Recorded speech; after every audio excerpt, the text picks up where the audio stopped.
মাজে মাজে ঔটেঙা পৰি থাকে, তো তলত বিচাৰিলে এটা দুটা পোৱা যায়। মই সেইমতে গ'লোঁ, ওচৰত গৈ অলপ চোৱা চিতা কৰিলোঁ। লাহে লাহে লাহে লাহে গৈ গৈ গৈ গৈ চাবচোন কি হয়, পাওঁ নে নাপাওঁ। অৱশেষত ওচৰ পালোঁৱেই অলমষ্ট। তাৰপিছত মায়ে কৈছিল অৱশ্যে, দেখিছে, ময়ো যাই দেখিলোঁ এটা ঔটেঙা পৰি আছে ধুনীয়াকৈ। তো মই সেইটো ল'লোঁ আৰু দুটামান চালোঁ, কেইটা পাওঁ লাষ্টত দেখাই আছোঁ ৰ'ব।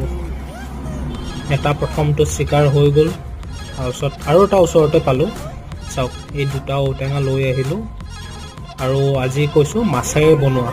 তো ঔটেঙা বঢ়িয়াকৈ কাটি ৰেডি। তাৰপিছত মায়ে মাছ বহাই দিছে।